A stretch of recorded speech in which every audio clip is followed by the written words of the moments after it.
ആരാധനാലയങ്ങൾക്കെതിരെ പുതിയ കേസുകൾ register ചെയ്യാനാകില്ലെന്ന് supreme കോടതി. മസ്ജിദുകളിൽ സർവേ ആവശ്യപ്പെട്ട പുതിയ ഹർജികൾ നൽകരുത്. കേന്ദ്ര സർക്കാർ 4 ആഴ്ചയ്ക്കുള്ളിൽ മറുപടി നൽകാനും നിർദ്ദേശം. വിവരങ്ങളുമായി ഷബ്ന സിയാദുണ്ട്. ഷബ്ന, വിവരങ്ങൾ. സംഗീത, 1991 ആരാധനാലയങ്ങളുടെ നിയമത്തിന്റെ ഭരണഘടനാ സാധുത ചോദ്യം ചെയ്തുള്ള ഒരു കൂട്ടം ഹർജികളാണ് chief justice Sanjiv Khanna, justice Sanjay Kumar, justice KV Viswanathan എന്നിവരടങ്ങുന്ന സുപ്രീം കോടതിയുടെ പ്രത്യേക ബെഞ്ച് ഇന്ന് പരിഗണിച്ചത്. ഈ ആരാധനാലയങ്ങളുടെ മതപരമായ സ്വഭാവം 1947 ഓഗസ്റ്റ് 15 നിലനിന്നിരുന്നതിൽ നിന്ന് മാറ്റുന്നത് ഈ നിയമം നിരോധിക്കുന്നുണ്ട്. അതുകൊണ്ട് തന്നെ ഈ നിയമം റദ്ദാക്കണം എന്ന ആവശ്യമായിരുന്നു കോടതിയുടെ പരിഗണനയിൽ വന്നത്. ഇതുമായി ബന്ധപ്പെട്ട് വർഷങ്ങൾക്ക് മുമ്പുള്ള ഹർജികൾ, അതായത് ഒരു കൂട്ടം ഹർജികൾ കോടതികളുടെ മുമ്പാകെ എത്തുകയും പ്രത്യേക ബെഞ്ച് ഇത് പരിഗണിക്കാം എന്ന് സുപ്രീം കോടതി തന്നെ തീരുമാനിക്കുകയും ചെയ്തിരുന്നു. ഇന്നിപ്പോൾ ഏതായാലും നിർണായകമായ ഇടപെടലാണ് ഈ വിഷയത്തിൽ സുപ്രീം കോടതിയുടെ പ്രത്യേക ബെഞ്ചിൽ നിന്നുണ്ടായിട്ടുള്ളത്.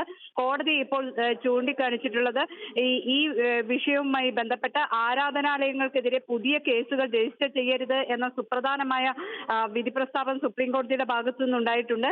അതോടൊപ്പം തന്നെ ഇനി കൂടുതൽ ഹർജികൾ ഇതുമായി ബന്ധപ്പെട്ട് രജിസ്റ്റർ ചെയ്യരുത്. ഈ വിഷയം സുപ്രീം കോടതിയുടെ പരിഗണനയിലാണ്. പ്രത്യേക ബെഞ്ച് പരിഗണിച്ചുകൊണ്ടിരിക്കുകയാണ്. അതുകൊണ്ട് തന്നെ രാജ്യത്തെ മറ്റു കോടതികൾ ഇതുമായി ബന്ധപ്പെട്ട സമാനമായ വിഷയങ്ങൾ പരിഗണിക്കുകയോ അതിൽ ഉത്തരവുകൾ പറയുകയോ ചെയ്യരുത്.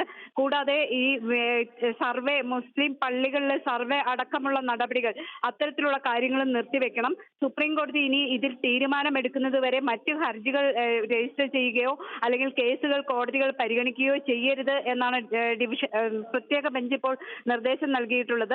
അതോടൊപ്പം തന്നെ 18ഓളം ഹർജികൾ ഇതുമായി ബന്ധപ്പെട്ടുണ്ട്. അതിനാൽ അഭിഭാഷകരെ ഇത് പ്രത്യേകമായി ഓരോ വിഭാഗത്തിനായി, അതായത് ഈ നിയമം റദ്ദാക്കണം എന്നാവശ്യപ്പെടുന്ന വിഭാഗത്തിനും അതോടൊപ്പം റദ്ദാക്കരുത് എന്ന് പറയുന്ന വിഭാഗത്തിനും വേണ്ടി പ്രത്യേകമായി അഭിഭാഷകരെ ചുമതലപ്പെടുത്തുകയും ചെയ്തിട്ടുണ്ട്. ഏതായാലും ഈ ഹർജിയിൽ കക്ഷി ചേരാനായി നിരവധി അപേക്ഷകർ എത്തിയിരുന്നു.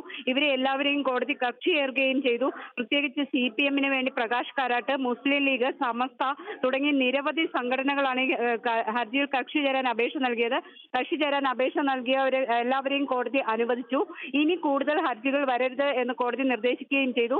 4 ആഴ്ചയ്ക്കുള്ളിൽ കേന്ദ്ര സർക്കാരിനോട് ഇത് സംബന്ധിച്ച് വിശദീകരണം നൽകാനാണ് കോടതി നിർദ്ദേശം നൽകിയിട്ടുള്ളത്. അതോടൊപ്പം തന്നെ കോടതി ഒരു ഏകീകൃത സംവിധാനം ഈ കേസുകൾ പരിഗണിക്കുന്നതിന് വേണ്ടി ഉണ്ടാക്കുകയും ചെയ്തിട്ടുണ്ട്. ഒരു പ്രത്യേക മെയിൽ ID-യിൽ അല്ലെങ്കിൽ പ്രത്യേക ലിങ്കിൽ ഇതുമായി ബന്ധപ്പെട്ട കൗണ്ടർ അഫിഡവിറ്റുകൾ അടക്കമുള്ള കാര്യങ്ങൾ അപ്ലോഡ് ചെയ്യാനാണ് കോടതി നിർദ്ദേശം നൽകിയിട്ടുള്ളത്. ഏതായാലും സുപ്രീം കോടതിയുടെ നിർണായകമായ ഇടപെടലാണ് ഇപ്പോൾ ഉണ്ടായിട്ടുള്ളത്. ശരി ഷബ്ന.